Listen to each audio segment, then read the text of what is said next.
Jerry Jones, allow me to interrupt the steak you're probably eating right now at Prime 47 in Indianapolis at the Combine to inform you it's happening to us again. I don't know if you care anymore. I don't know if you even notice these things, but your in-division rival, Washington, is now pulling a Philadelphia on you. Washington just went out and stole Deebo Samuel, flat out stole him from San Francisco for a 5th-round pick, Jerry. We'll only have to pay him $17.5 million next year. It'll be the last year of his contract. Maybe they'll give him a new one. But he's going to be playing for a contract next year. He wanted out of San Francisco, and now he's going to be on his best behavior with people he knows and loves in Washington. You're going to have to deal with Deebo Samuel twice a year in Washington with Jaden Daniels. It's exactly what the doctor ordered for the Commanders, Jerry. Don't you see it? They've still got Terry McLaurin, who was obviously their number one and their most dangerous receiver, but you can see what was about to happen. They've got potential free agents in Noah Brown and De'Ami Brown and Zacchaeus. They needed a Deebo. They went and got a Deebo. Adam Peters was the assistant GM to John Lynch in San Francisco when they drafted Deebo in 2019, and they just went and stole him. Anthony Lynn was the assistant head coach in charge of the running backs when Deebo was running wild on you, Jerry, in a playoff game back in 22, and he also was the running back coach in 23. Anthony Lynn is now in Washington.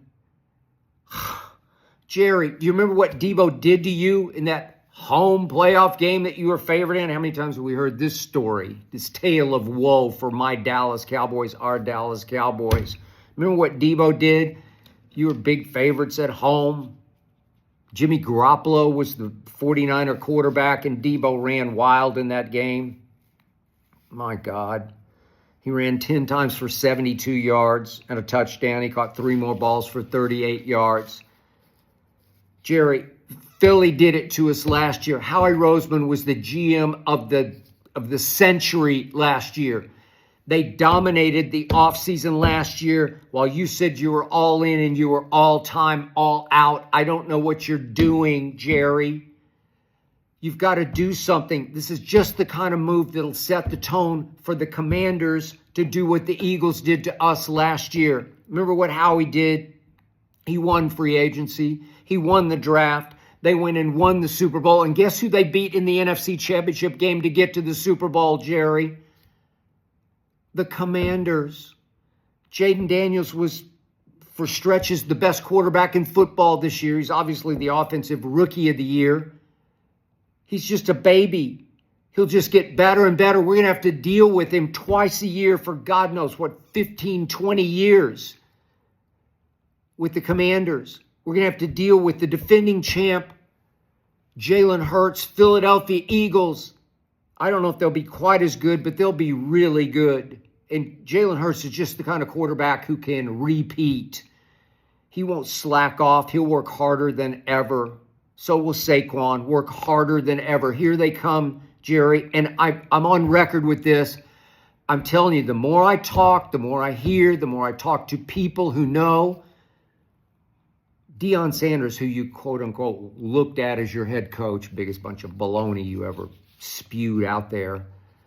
Deion Sanders is going to make it happen that his son Shedeur, who is the best player in the draft, trust me, Tennessee should fight for Shedeur Sanders, and they're not. Now they're talking about Abdul Carter. It's insanity.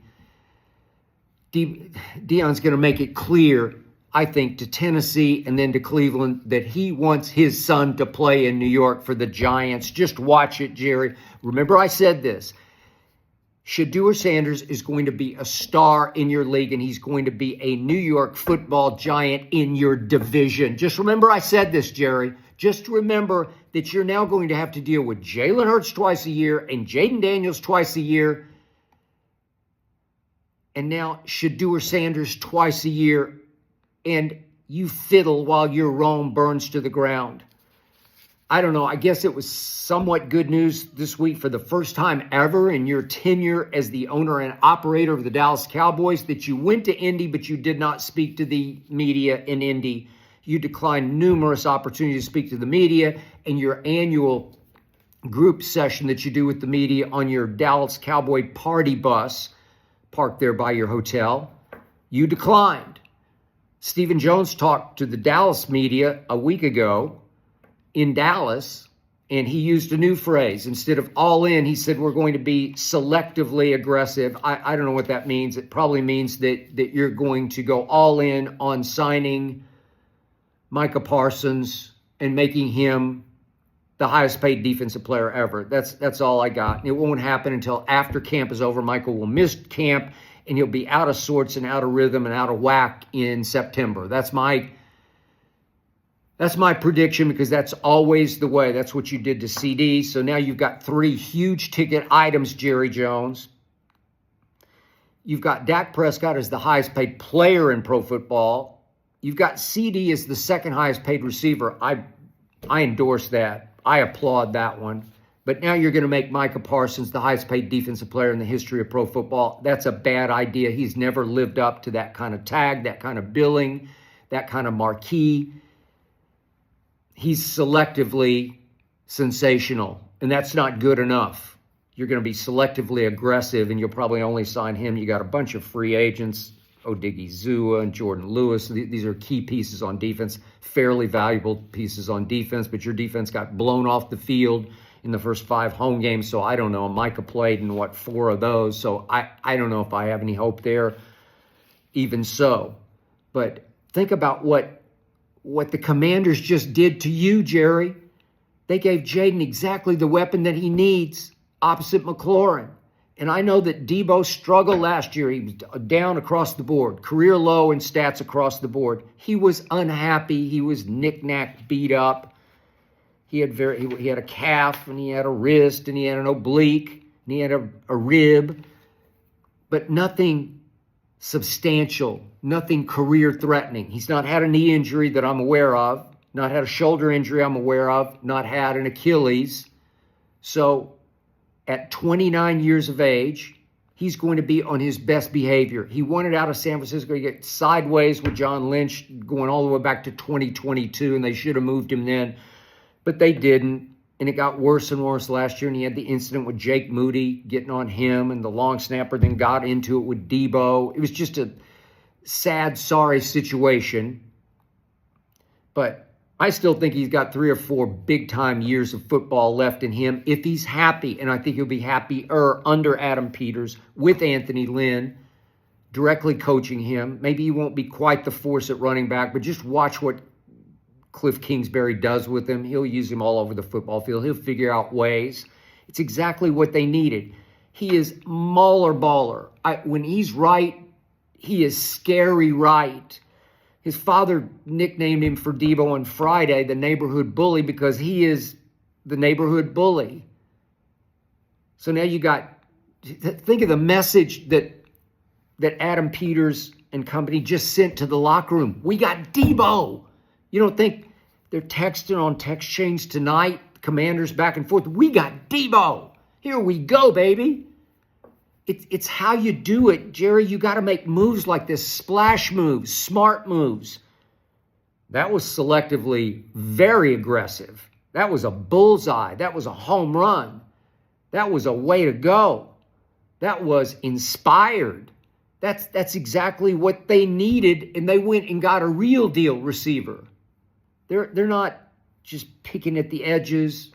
We'll see if Brandon Cooks has a little bit left here. He's been on like 17 teams, but let's see if he's got a little bit left as he gets into his 30s. I like Brandon Cooks, but Deebo could have major impact for Washington next year. What are we doing, Jerry? They've already struck the first blow. DeMarcus Lawrence looks like he might retire. I don't know. He could be a free agent. I don't know what we're doing. You got to fight fire with big-time fire. You got to make splash moves. You got to make moves that send new messages to your locker room that you got this. You got their backs. They're going to be on fire in Washington now. we got Deebo along with McLaurin was sensational last year. I mean, he was big time. He looked top 5-ish to me last year, and I'm a big CD guy, but CD can only do so much when he's thrown footballs by Dak Prescott. Even CD's mother didn't like Dak Prescott after that all-time embarrassing, humiliating playoff loss to the Packers. What are we doing, Jerry? Now, they got Deebo. They got Jaden. Philly's got Jalen. Philly's got Saquon. Philly's got Howie Roseman. And watch this. Shadur's going to have a new neighbor in New York. He's going to be the apple of the Big Apple's eye because he's going to have Malik neighbors in New York. It's just too much, Jerry. I just sat back and shook my head. I've been watching the Combine all day, and I saw you. You did pop up at the Combine. I guess you're trying to lay low because you're just trying to keep your foot out of your mouth. So Steven's going to do most of the speaking now. But I saw you. They showed you up in the box. You're wearing some of my favorite colors, black on black. But for you, it looked like you were on your way to your own funeral. And you know what? Maybe you know that it's time.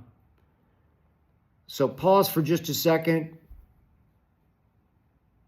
with that steak on your fork before you put it in mouth. At least you're not putting your foot in your mouth. And think about this. Your division just got even tougher. It's starting to look like you could be the worst team in the NFC East next year, Jerry Jones. Have a nice dinner.